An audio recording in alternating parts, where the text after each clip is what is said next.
Cancer అనేది చాలా డబ్బున్న వాళ్ళకొచ్చే వ్యాధి. అంటే డబ్బున్న వాళ్ళు మాత్రమే తీసుకోగలరు ఈ ట్రీట్‌మెంట్‌ని. కొంతమంది ఆస్తులు అమ్ముకోవాల్సిన పరిస్థితి. Very so, true. Very costly treatment అది. Very true. ఎందుకని ఇంత వెరీ కాస్ట్‌లీగా ట్రూ. ఉంది? మన దగ్గర ఎందుకు ఆ అవైలబిలిటీ అనేది లేదు? ఇవన్నీ గూడా మీరిప్పుడు మనం డిస్కస్ చేశాం కదండీ! పేటెంట్ లాస్ వలన అవన్నీ గూడా ఎక్స్‌పెన్సివ్ మెడిసిన్స్. హ్మ్. అవన్నీ వాళ్ళు చెప్పినప్పుడు వాళ్ళు బిలియన్స్ ఆఫ్ డాలర్స్ ఖర్చు పెట్టి హ్మ్. ఆ మాలిక్యూల్ డెవలప్ చేశారు. అవును. మరి వాళ్ళు ప్రాఫిట్ చేసుకోవాలి గదా! లేకపోతే కొత్త మాలిక్యూల్ రావు గదా! హ్మ్. ఇప్పుడు వాళ్ళు తయారు చేసిన మాలిక్యూల్‌ని మన ఇండియాలో తయారు చేసి అమ్మేస్తే హ్మ్.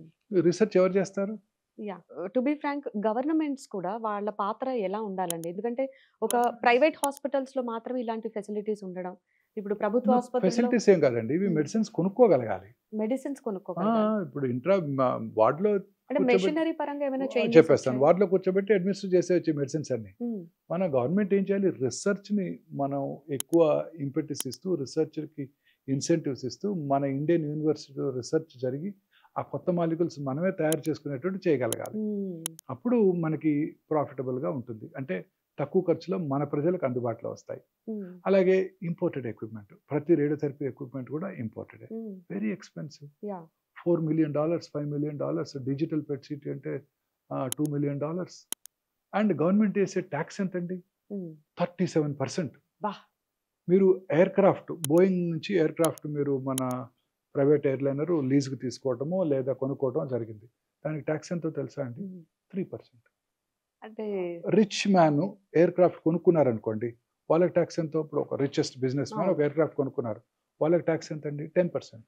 హ్మ్. మరి మన ప్రజలకు ఉపయోగించే ఈ యాహ్! రేడియోథెరపీ ఎక్విప్‌మెంట్ కానివ్వండి, ఇంకేదన్నా ఎక్విప్‌మెంట్ కానివ్వండి, మనం ఇంపోర్ట్ చేసుకుంటే కట్టాల్సిన టాక్స్ 37%.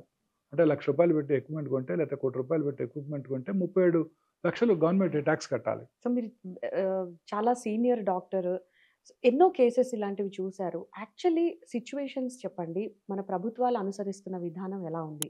ఇప్పుడు ఇంకా ఏం డెవలప్‌మెంట్స్ రావాల్సుంది? అంటే మన దేశంలో రిసర్చ్ జరిగేటట్టు మన ఇన్‌స్టిట్యూషన్స్‌కి, యూనివర్సిటీస్‌కి వాళ్ళకి ఇన్సెంటివ్స్ ఇస్తూ గనక ఉన్నట్టయితే, రిసర్చ్ చేసే వాళ్ళకి గనక రికగ్నిషన్ గనక ఇచ్చినట్టయితే, మన దేశం there is no dearth of talent. అక్కడ పనిచేసే వాళ్ళంతా 30% ఆర్ ఇండియన్స్ ఓన్లీ. హ్మ్.